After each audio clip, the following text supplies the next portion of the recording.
जिस तरह से अभी हम ग्लोबल मैक्रो इंडिकेटर्स देख रहे हैं, क्रूड 91 के पास फिर से पहुंचता हुआ दिख रहा है, डॉलर इंडेक्स ऊपर है, क्रूड डेरिवेटिव्स और इनफैक्ट जितने भी क्रूड कंपोनेंट्स से जुड़े हुए सेक्टर्स हैं उनके लिए मार्जिन प्रेशर देखने को मिल सकता है क्या फॉलो अप क्वार्टर्स में? एक्चुअली ये बहुत ही इंपॉर्टेंट बात है। आज बिकॉज इतना पैसा आ रहा है तो आई थिंक ये बातें नज़रअंदाज हो चुकी हैं। लेकिन इंक्रीमेंटली जो मैक्रो सिचुएशन है वो थोड़ी सी खराब होती दिख रही है। क्रूड जैसे बढ़ रहा है, अभी आप रेनफॉल का भी अगर डेटा देखें तो rainfall has been very patchy. ये साल पूरा आई थिंक 10-12% से लो रहा है। और हम एक्चुअली देख रहे हैं कि कई जो रूरल एनीवे स्ट्रेस में था तो वो एक्चुअली बाहर आना चाहिए था, बट उनके बाहर आने के आसार थोड़े धीरे धीरे बिकॉज ऑफ रेनफॉल भी चैलेंजिंग लग रहे हैं।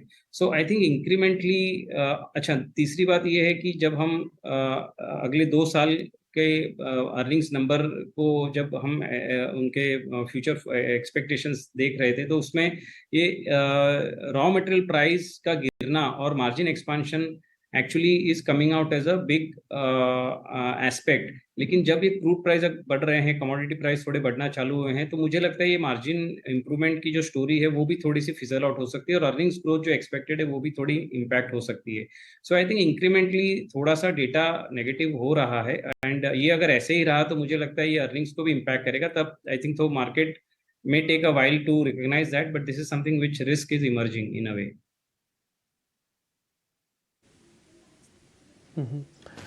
विनीत, क्या कंजम्पशन वाले शेयर से अगले 6 महीने के लिए दूर रहें जब तक इलेक्शन कंप्लीट नहीं होते, सरकार बनने जाती और पॉलिसीज़ वापस से फ्रेमवर्क नहीं होती, तब तक दूर रहें? तब तक तो हो सकता है इन्फ्लेशन वगैरह सब कुछ एडजस्ट हो ही जाए। सो आई थिंक इसमें शेयर मार्केट में एक्चुअली थोड़ा सा हमेशा मार्केट इवेंट्स के आगे रहता है और यही हम देखते हैं कि कई बार आगे निकल जाता है, कई बार पीछे रह जाता है। बट कंजम्पशन को यदि हम लॉन्ग टर्म के हिसाब से आंकें तो आई थिंक इंडिया में कंजम्पशन डेफिनेटली स्टोरी स्ट्रांग बनी रहनी चाहिए ओवर लॉन्ग टर्म। और इसको भी देखने का ये तरीका है कि आपने सही कहा, 6 महीने तो शायद ऐसा लगता है कि कंजम्पशन में कोई बहुत बड़ा रिकवरी दिख नहीं रही है। बट ये ऐसा भी टाइम है जहाँ पे कंपनीज यदि सही प्राइस पॉइंट पे आती है, सही वैल्यूएशंस पे आती है, तो लॉन्ग टर्म का व्यू लेके कंजम्पशन में एक्सपोजर बोथ मैं कहूँगा डिस्क्रेशनरी, नॉन डिस्क्रेशनरी, और विद इन द टू मुझे डिस्क्रेशनरी ज़्यादा अच्छा लगता है क्योंकि वहाँ पे जो प्रीमियमाइजेशन है, इनकम ग्रोथ जो अपने यहाँ पे पॉपुलेशन की हो रही है, आई थिंक वो प्ले करने के लिए consumer discretionary is a better way. So I think long term किसी को यदि पोर्टफोलियो बनाना है और ये जो current frenzy capital goods, defence and इसमें चल रही है उसके अलावा कहीं और देखना है तो धीरे धीरे करके आई थिंक कंज्यूमर कैटेगरी में